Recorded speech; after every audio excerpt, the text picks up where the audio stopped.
DElEd चतुर्थ semester का अगला प्रश्न हल करेंगे हम। हमारा प्रश्न है 9/49 घाते 2 माइनस 4 b घाते 2। तो सबसे पहले जो 9/49 है उसको हम वर्ग के रूप में करेंगे।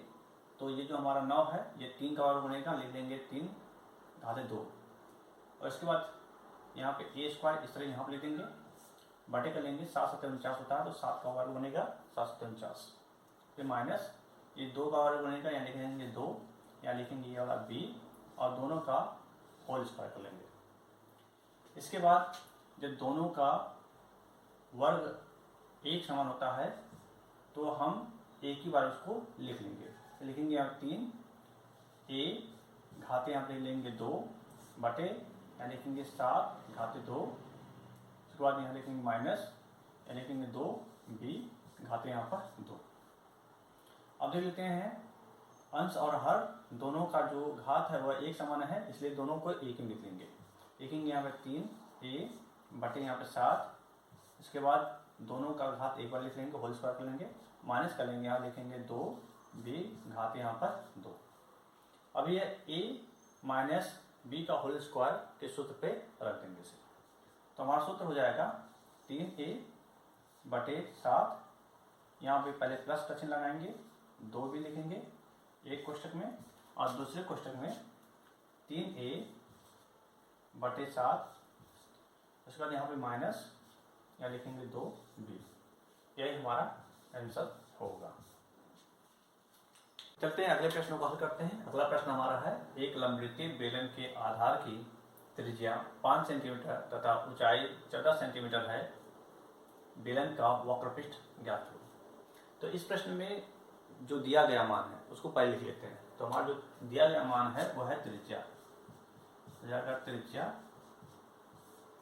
r बराबर 5 सेंटीमीटर। उसके बाद जो दूसरा हमारा मान दिया गया वह ऊंचाई है, ऊंचाई h बराबर 14 सेंटीमीटर। उसके बाद जो पूछ रहा है वो लिख लेते हैं बेलन का वक्रपृष्ठ। लिखेंगे बेलन का वक्रपृष्ठ बराबर बेलन का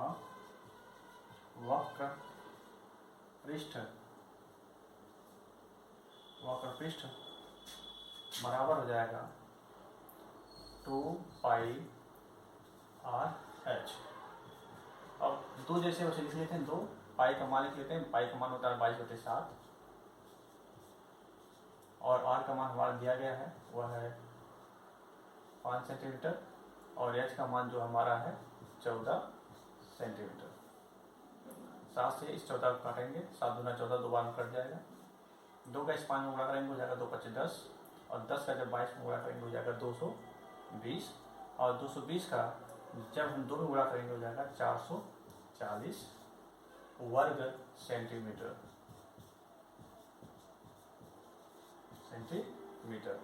क्योंकि 5 सेंटीमीटर ये है, 14 सेंटीमीटर ये, तो सेंटीमीटर सेंटीमीटर का जब गुणा करेंगे तो हो जाएगा वर्ग सेंटीमीटर। यही हमारा आंसर है।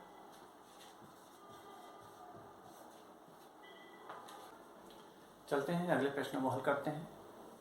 अगला प्रश्न हमारा है वृत्त का व्यास 14 सेंटीमीटर है तो वृत्त की परिधि ज्ञात कीजिए।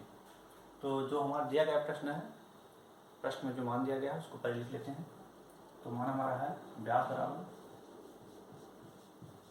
व्यास बराबर 14 सेंटीमीटर। तो त्रिज्या बराबर क्या होगा हमारा, त्रिज्या r बराबर व्यास का आधा हो जाएगा तो जाएगा यहाँ पे 14/2 सेंटीमीटर। अब इसको यहीं पे काट देते हैं, आएगा 2 7 14 7 सेंटीमीटर। तो हमारी त्रिज्या क्या है 7 सेंटीमीटर। अब पूछ क्या रहा है वृत्त की परिधि ज्ञात कीजिए। तो वृत्त की परिधि का जो सूत्र होता है 2πr। 2 लिख लेंगे, पाई का मान होता है 22/7 और r का मान हमें प्राप्त हुआ है 7 सेंटीमीटर। तो लिख लेंगे 7। इस 7 से इस 7 को काट देंगे और 22 का 2 में गुणा करेंगे तो जाएगा 22×44। तो हमारा जो 44 सेंटीमीटर होगा यही हमारी क्या होगी, वृत्त की परिधि। यही हमारा आंसर है। चलते हैं अगले प्रश्न को हल करते हैं। अगला प्रश्न हमारा है, समलंब की समांतर भुजाएं 15 मीटर और 8 मीटर है, उनके बीच की दूरी 12 मीटर है, समलंब का क्षेत्रफल ज्ञात कीजिए। तो सबसे पहले हम लिखेंगे समलंब का क्षेत्रफल का सूत्र। तो हमारा समलंब का क्षेत्रफल ये बराबर होगा सूत्र में 1/2 कोष्टक में b1 प्लस b2 और इसके बाद गुणे यहाँ पर ले देंगे h मतलब ऊंचाई। अब हम समलंब का एक चित्र बनाते हैं, समलंब चतुर्भुज का। तो इस तरह से नीचे का मान इसका बढ़ा दिया गया है, 15 मीटर है, तो हम लिख देंगे ए बी जो पहली भुजा है वह है 15 मीटर।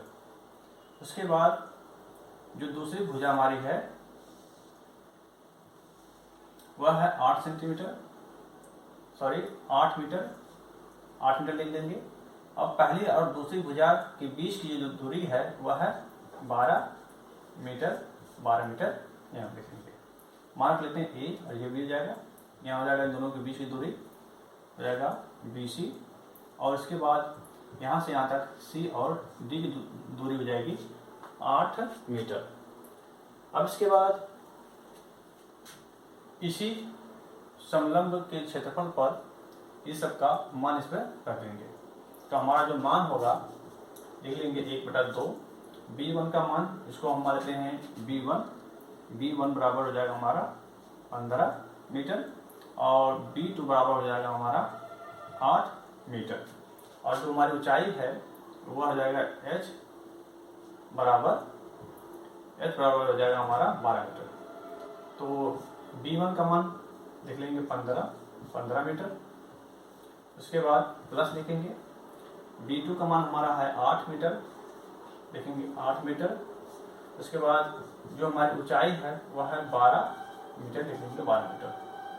इसके बाद यहाँ लिखेंगे बराबर, ये 2 से इस 2 को 12 काट देंगे, 2 छक्का हो जाएगा 12, हो जाएगा यहाँ पे 6 मीटर, हो जाएगा 6 मीटर। अब इन दोनों को जोड़ लेते हैं, 15 8 हो जाएगा 23 मीटर, और गुणे हो जाएगा यहाँ पे 6 मीटर।